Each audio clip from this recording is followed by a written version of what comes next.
বলতেছি কি, আপনি কি বাংলাদেশে আসতে পারবেন নাকি বাংলাদেশে আসা যাইব না এই মুহূর্তে?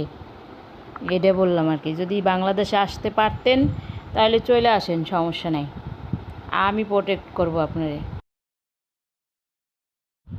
এই মুহূর্তে বুঝছেন, ভারতে আমরাও যাইতে পারবো না, ভিসা বন্ধ করে রাখছে। কিভাবে আমরা যাব? না, আমি দেখছি নেটে আজকে, দেখে আমার অনেক খারাপ লাগছে। খারাপ লাগলে কি করার, কারণ আমরা এক দেশে, আপনি আর এক দেশে। আপনি যদি বাংলাদেশে আসতে পারেন তাহলে চলে আসেন। আপনার এই আমি বাংলাদেশে আসলে এখানে আপনার আমি রাখতে পারবো, কোনো সমস্যা হবে না আপনার।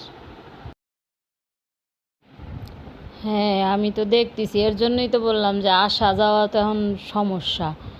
ভারতে যে ভিসা বন্ধ করে রাখছে, বাংলাদেশ থেকেও কেউ যাইতে পারবে না, আর ওই ভারত থেকেও কেউ আসতে পারবে না। এখন কি করব কোন, যুদ্ধ করেই তো বাঁচতে হবে। আপনি যে ধরেন মনে করেন আপনার ফ্যামিলি সহ চলে আসলেন, আরও তো কত মুসলমানরা আছে, এরা সবাই তো আর আসতে দিতেছে না। আসতে দিলে তো আসতে, বাংলাদেশে তো কত হিন্দু আছে, তাদের উপরে তো কেউ অত্যাচার করতেছে না।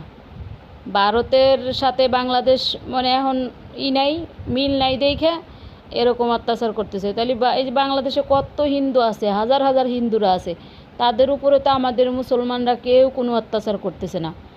বুঝছেন, এখন কি করব কোন? আপনি কইলে মুদি হইলো জন্মের বিশাল খারাপ। সবাই মিলে এক হইয়া হাসিনা যেরকম বাংলাদেশ থেকে তাড়াইছে, ওই মুদিরেও এরকম দেশ ছাড়া করেন, তাইলে শান্তিতে থাকতে পারবো সবাই। এটাই হইলো আসল কথা। এখন বাংলাদেশের পোলাপান তো চেয়েছে হাসিনার খেদায়া ছাড়ছে, এখন মুদির কী অবস্থা, কেমনে কি এটা পারবো কি না। সবাই এক হইলে সব কিছুই সম্ভব।